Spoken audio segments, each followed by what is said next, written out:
Exercice 34, page 160, correction à la deuxième partie. Descente à vitesse constante. Donc là, si on regarde au niveau de l'intitulé de cette partie, on voit que le skieur descend en ligne droite et à vitesse constante. Donc là, ici, il faut avoir le réflexe de comprendre que c'est un mouvement rectiligne et uniforme.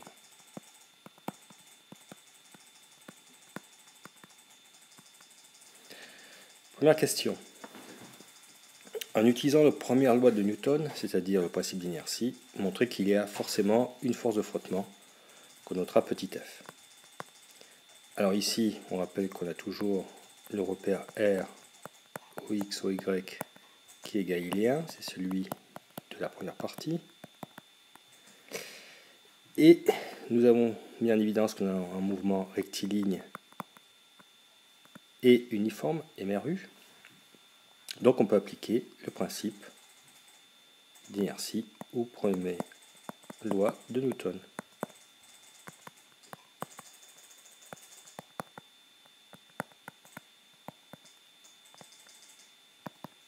La somme des forces appliquées, somme des forces extérieures appliquées au système, égale vecteur nul. Donc ici, si on reprend notre étude, on a toujours le poids, on a toujours la résistance, la réaction du sol sur les skis, et on sait que ça, c'est responsable d'un mouvement accéléré.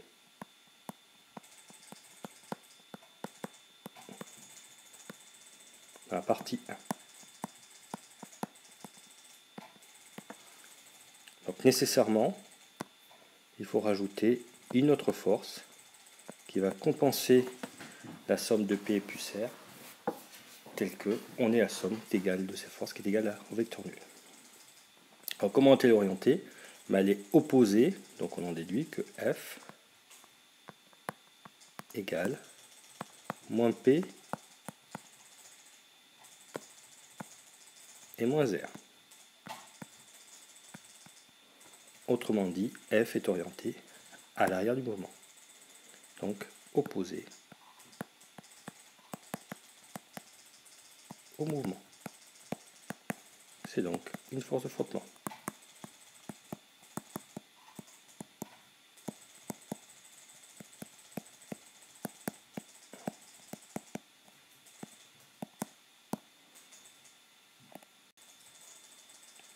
Dans la question petit 2, on nous demande de refaire le tracé de toutes les forces qui s'appliquent sur notre centre de gravité. Alors ça correspond exactement à la même figure que dans la première partie, sauf que cette fois-ci on a donc toujours le poids P, vertical vers le bas, la réaction perpendiculaire au support est orientée du support vers le système, comme ceci. Et enfin, pour qu'on puisse mettre en évidence notre troisième force, nous avons donc une force qui est donc parallèle au centre de mouvement, qui a pour centre de gravité, comme point d'application au centre de gravité, et enfin qui est orientée à l'opposé du mouvement. C'est la force de frottement comme ceci, telle que donc les normes sont faites de telle manière que P plus R plus F égale vecteur nul. Alors, la troisième question, c'est déterminer la norme de cette force de frottement. Donc, intensité de F. Je complète ici le schéma pour faire apparaître un triangle rectangle. Et j'en profite aussi pour faire apparaître ici l'angle bêta. Et on reconnaît le fait que les angles alpha et bêta sont complémentaires car il vérifie cette relation. Très bien. Donc pour cela, qu'est-ce qu'on remarque? On remarque que la force F est parallèle à l'axe OX et donc perpendiculaire à l'axe OY. Donc la seule projection qui nous intéresse, c'est la projection suivant l'axe OX.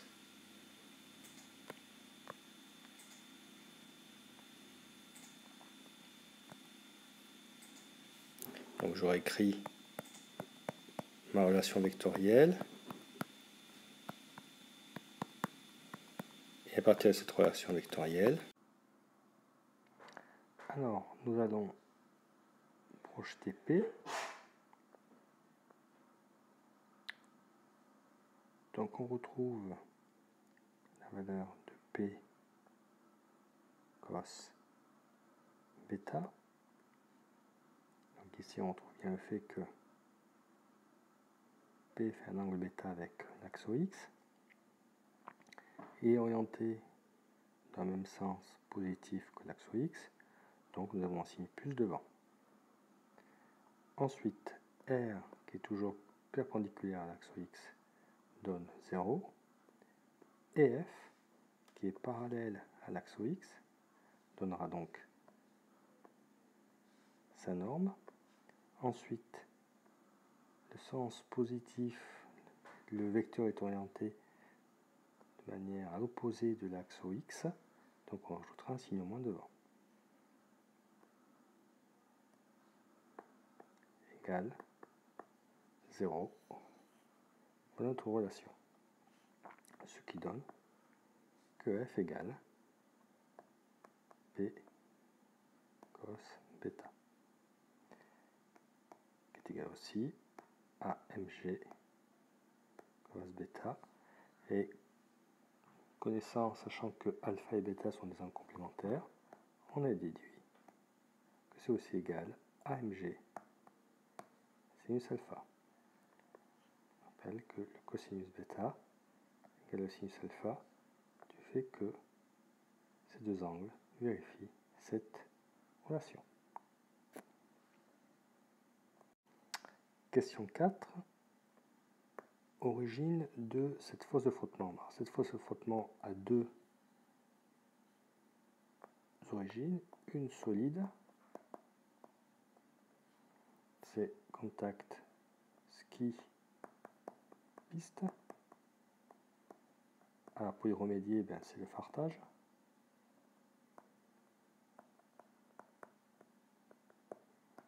Donc un petit peu difficile pour le skieur de limiter. Et ensuite vous avez les frottements fluides